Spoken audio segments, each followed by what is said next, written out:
सर्वे भवन्तु सुखिनः सर्वे सन्तु निरामया सर्वे भद्राणि पश्यन्तु मा कश्चित् दुःखभाग् भवेत्। ओम शांति शांति शांति। गुड मॉर्निंग फ्रेंड्स, आज का हमारा टॉपिक है भारत पाकिस्तान में बांग्लादेश का सामान्य परिचय। और ये परिचय मैं आपको इस तरह से दे रहा हूँ कि आप इसे याद भी रख सकते हैं। इसमें जो आपके एरिया है संबंधी या जनसंख्या जितनी संबंधी जो आंकड़े हैं वो लगभग में हैं, तो आप आसानी से उन्हें याद रख सकते हैं। ये बेसिकली अखंड भारत जो था हमारा, जो आपका नॉर्थ में हिमालय पर्वत से और साउथ में हिंद महासागर से घिरा था, उसमें ये तीनों देश आ जाते थे, भारत, पाकिस्तान व बांग्लादेश। और ये स्थिति हमेशा नहीं थी। 15 अगस्त 1945 से पहले ये तीनों एक अखंड भारत का हिस्सा हुआ करते थे।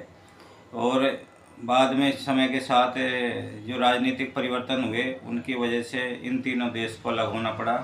और 14 अगस्त 1947 को पाकिस्तान बना और 15 अगस्त 1947 को आपका भारत बना। और उसके बाद सन 1971 में बांग्लादेश बना।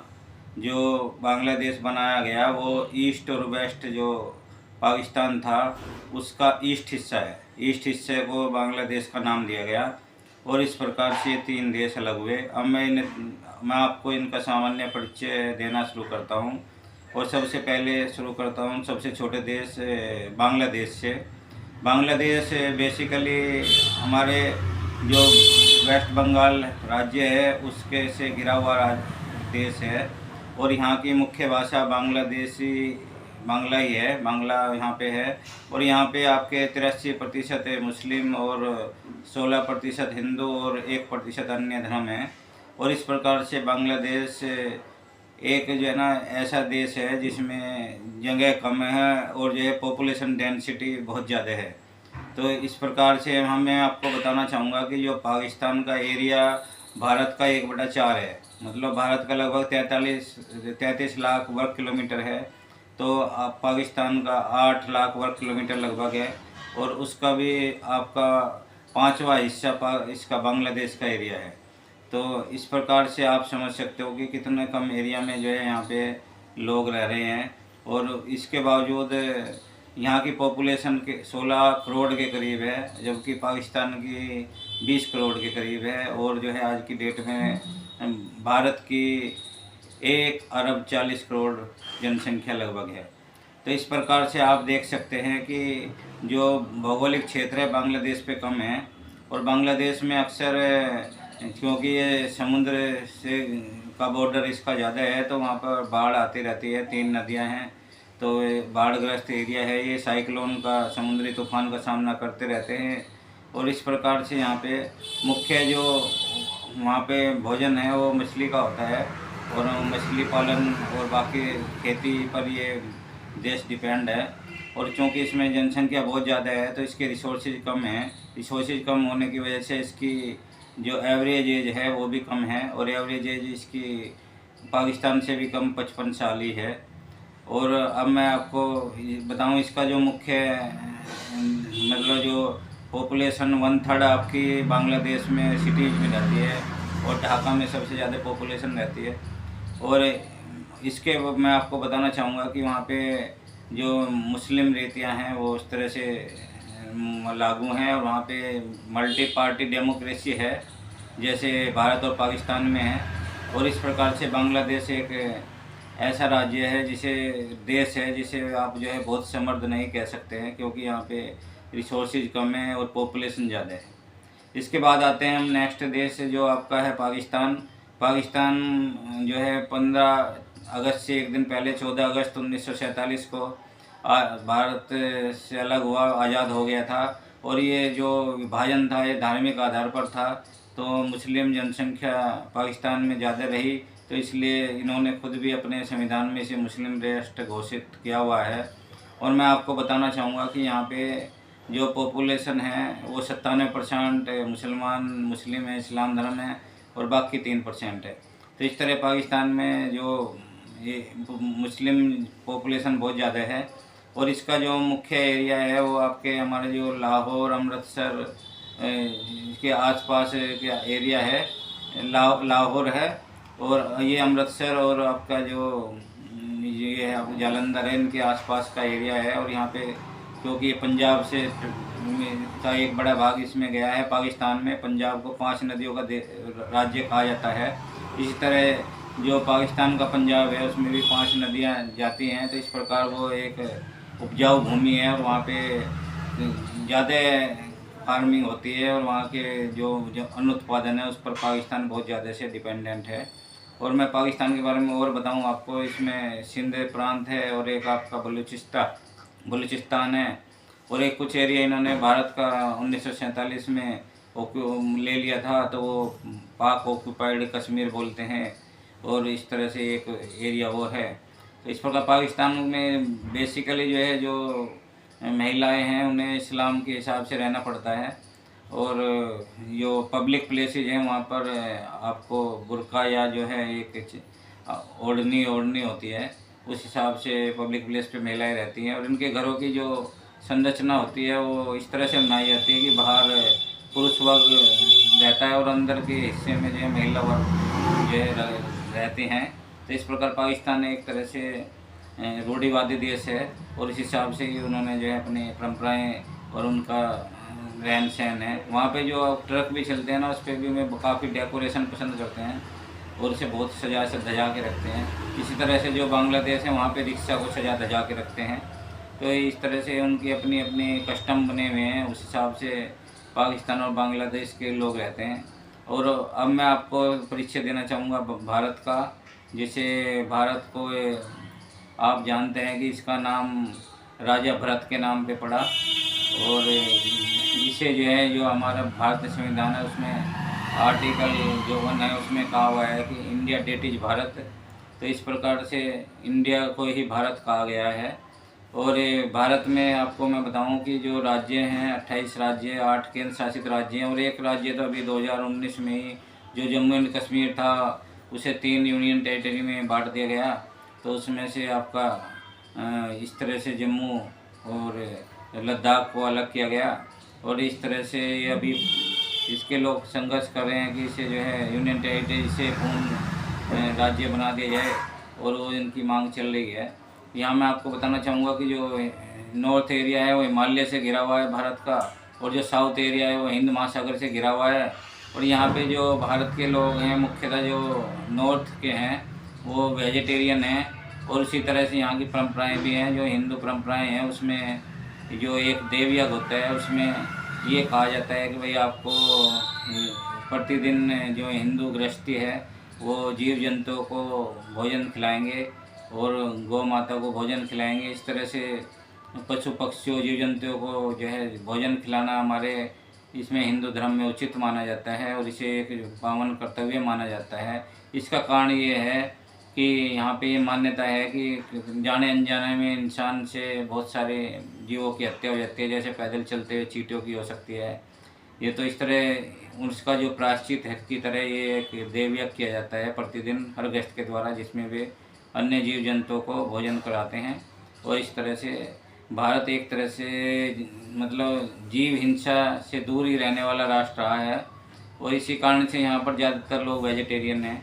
और इसके अलावा भी यहाँ पे जो विवाह पद्धति है वो अपनी कास्ट की विवाह पद्धति है। हिंदुओं में मेजोरिटी जो मैरिज हैं वो अपनी कास्ट में ही होती है, क्योंकि अब थोड़ा सा हिंदू मैरिज लो 1955 से थोड़ा चेंज आया है, तो अब इंटरकास्ट मैरिज होनी शुरू हो गई हैं।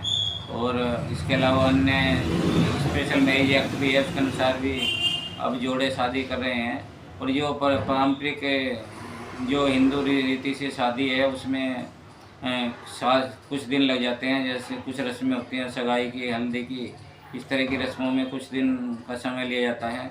और जो 7 फेरे होते हैं उसे भी थोड़ा अब हिंदू मैजिलों के अनुसार 7 पदी बना दिया गया है, सप्तपदी। और सप्तपदी में 7 वचन बुलवाकर जो जोड़े हैं उन्हें पति पत्नी का दर्जा दे दिया जाता है और उन्हें से शपथ दिलाई जाती है कि वे अपने जो भी आपने 7 वचन बोले हैं उनके अनुसार अपने बाकी का जीवन जिएंगे और अपने जो भी 16 संस्कार हैं उसे पूरे करेंगे। और जो आपके गृहस्थी के लिए ज़रूरी महायज्ञ हैं वो पूरे करेंगे। और जो ऋण हैं ऋषि ऋण, देव ऋण और आपका जो है वो जितने ऋण हैं वो आपको पूरे करेंगे। पितृ ऋण, ये 3 ऋण ये भी पूरे करेंगे।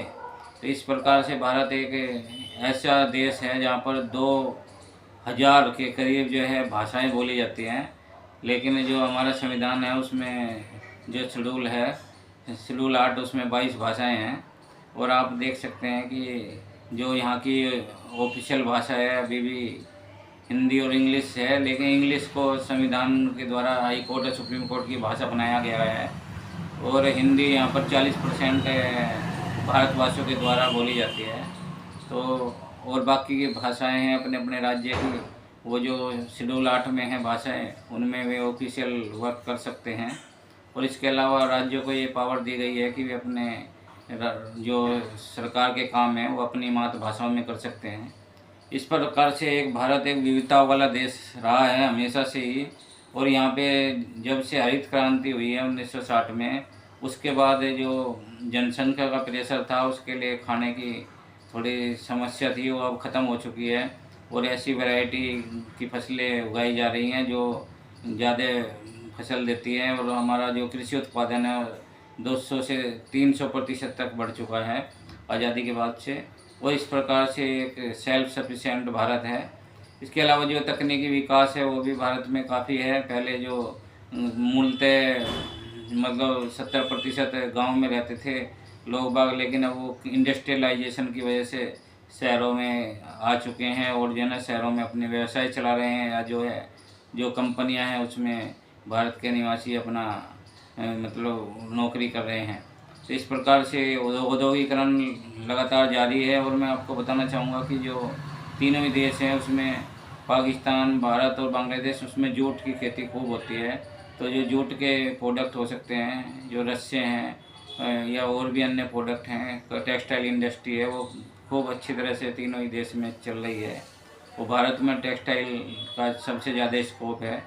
इसके अलावा जो पहले एक दशक ऐसा होता था कि मनोरंजन का साधक सिनेमा होता था, और जो है पूरे साल भर में भारत में बॉलीवुड, मुंबई में मेनली 2000 तक फिल्में बन जाती थी। वो उसका थोड़ा अच्छा ट्रांसफॉर्मेशन हुआ है। और अब जब से टीवी घरों में ज़्यादा आए हैं तो अब सीरियल और जो टीवी प्रोग्राम्स के थ्रू जो है लोग बाग अपना मनोरंजन कर रहे हैं। और अभी लेटेस्ट पिछले 15 साल में एक और उपलब्धि हुई है कि जो मोबाइल फ़ोन था उसे ज़्यादा यूज कर रहे हैं लोग बाग। तो उन्होंने अपने शिक्षा का, मनोरंजन का और अन्य जो है चीज़ों के लिए सोशल मीडिया कम्युनिकेशन का, इसके लिए मोबाइल का प्रयोग करना शुरू कर दिया है। तो मोबाइल भी एक मनोरंजन का विशेष साधन भारत में बन चुका है आज की डेट में। तो इस प्रकार से मैं बताना चाहूँगा कि जो भारत है एक बहुत ही विविधता भरा देश है। और यहाँ पे भी ऐसा नहीं है कि सब वेजिटेरियन ही हैं। जो लोग समुद्री किनारों पर रहते हैं जैसे साउथ के लोग, तो वहाँ वे लोग जो है मछली को एक भोजन के रूप में इस्तेमाल करते हैं और मछली व्यापार भी करते हैं, जिसमें वे मछली को विदेशों को भी एक्सपोर्ट करते हैं। तो इस प्रकार से मछली पालन भी एक व्यवसाय है। यहाँ पे जो सबसे ज़्यादा भारत में 60% वर्ल्ड का आम पैदा होता है। तो ये आम यहाँ पे फलों का राजा भी है और एक राष्ट्रीय फल भी है। तो आम के बाद जो है यहाँ पे 11% लगभग संसार की चीनी पैदा होती है। और इसके अलावा अन्य जो आपके चावल हैं, गेहूँ हैं, बाजरा है, जो है, इनकी खेती भी खूब होती है। इसके अलावा सब्जियों की खेती भी खूब होती है। और इस तरह से भारत एक जो है एक कह सकते हैं कि एक ऐसा देश है जिसके बारे में कहा जा सकता है कि यहाँ पे सब कुछ है। और यही कारण था, यहाँ पे मसालों की खेती भी खूब होती है और चाय की भी खेती खूब होती है। और यही कारण था कि जो मसालों के जो ब्रिटिश ईस्ट इंडिया कंपनी यहाँ आए, उन्होंने मसालों का व्यापार करना शुरू किया और मसालों के व्यापार से बढ़ के वो एक दिन यहाँ का शासन करने लगी। और आज भी जो है जो शासन व्यवस्था अंग्रेज़ों ने छोड़ी थी उसका बहुत सारा अनुकरण हमारे ये तीनों ही देश कर रहे हैं। भारत, बांग्लादेश और पाकिस्तान तीनों ही अनुकरण कर रहे हैं। और जो मल्टी पार्टी डेमोक्रेसी है ये तीनों देशों में ही लागू है। और इसके अलावा अन्य जो परंपराएं यहाँ पे अंग्रेज छोड़ के गए थे वो थोड़ी बहुत रिवाइज करके वो अपना ली गई हैं। जैसे supreme court, high court, district court, lower court की जो व्यवस्था अंग्रेज छोड़ के गए थे वही यहाँ पे हमारे मतलब ये भारत, बांग्लादेश, पाकिस्तान में है। और थोड़ा सा बांग्लादेश और पाकिस्तान में चेंज हुआ है, लेकिन उन्हें भी, ये लोग भी जो है जो न्यायपालिका का प्रकार था अंग्रेज छोड़ के गए थे, उसी तरह से उन्हें इस्तेमाल कर रहे हैं। और भारत में थोड़ा सा चेंज ये आया है कि भारत में जो पहले अंग्रेज ज़्यादा सज़ा देते थे, फांसी देते थे, वो फांसी की सज़ा भारत में कम हो गई है। अब जो है उसकी जगह आजीवन कारावास दे रहे हैं भारतीय जो न्यायपालिका है। तो इस प्रकार से हम देख सकते हैं कि इन तीनों देश ने मतलब अपनी अपनी जगह तरक्की की है, लेकिन जो है अभी भी बहुत कुछ तरक्की करने की ज़रूरत है। और ये चूँकि एक अखंड भारत का हिस्सा रहे हैं, तो मैंने अपनी इस 16 मिनट की वीडियो में ये आपको समझाने का प्रयास किया है। और आपको मैं बताऊं कि जो भारत का 1/4 हिस्सा पाकिस्तान के पास है, लेकिन उसकी जनसंख्या भारत की तुलना में 1/7 ही है। और इसी तरह जो है पाकिस्तान का 1/5 हिस्सा बांग्लादेश के पास है, लेकिन पाकिस्तान की तुलना में बांग्लादेश की जनसंख्या मतलब 7/8 है। मतलब ये कह सकते हैं कि अगर 20 करोड़ पाकिस्तान की है तो 16 करोड़ बांग्लादेश की जनसंख्या है। तो इस प्रकार से अगर देखा जाए तो भूगोल की स्थिति में अगर देखा जाए तो जो उपजाऊ भूमि है सबसे ज़्यादा वो भारत के पास है, और उसके बाद फिर पाकिस्तान के पास है, और उसके नंबर 3 पे बांग्लादेश के पास है। और यहाँ पे मैं बताना चाहूँगा कि जो भारत की एवरेज आयु है वो आपकी 60 साल है, स्त्री पुरुष की जो लॉन्गेविटी बोली जाती है, और वो पाकिस्तान में 58 साल है और बांग्लादेश में 55 साल है। तो इस मध्य में भी जो है भारत जो है इन दोनों देशों से आगे है। इसके अलावा भी भारत की आर्मी एक मजबूत आर्मी है, और भारत में जो मतलब जो नागरिक अधिकार हैं वो सबसे ज़्यादा अगर कहीं पे माने गए हैं, सबसे ज़्यादा उन्नत माने गए हैं और एडवांस स्टेज में तो भारत में ही है। क्योंकि भारत ने जो यूनिवर्सल कन्वेंशन है उनका पूरी तरह पालन किया है, और इस तरह से भारत अपने नागरिकों को वही अधिकार दे रहा है जो 1648 में ब्रिटेन ने अपने नागरिकों को दी थी। और इस कारण से जैसे हमारा भारत राष्ट्र आज की तारीख में स्वतंत्र है, इसी तरह भारतीय देश का हर नागरिक अपना आप को स्वाधीन व स्वतंत्र समझ सकता है, और उसे बहुत सारे मौलिक अधिकार दिए गए हैं जिसके अनुसार वह एक ही जन्म में कई व्यवसाय कर सकता है। और इसके अलावा जो है वो शिक्षा भी अपने ढंग से कोई भी ले सकता है। और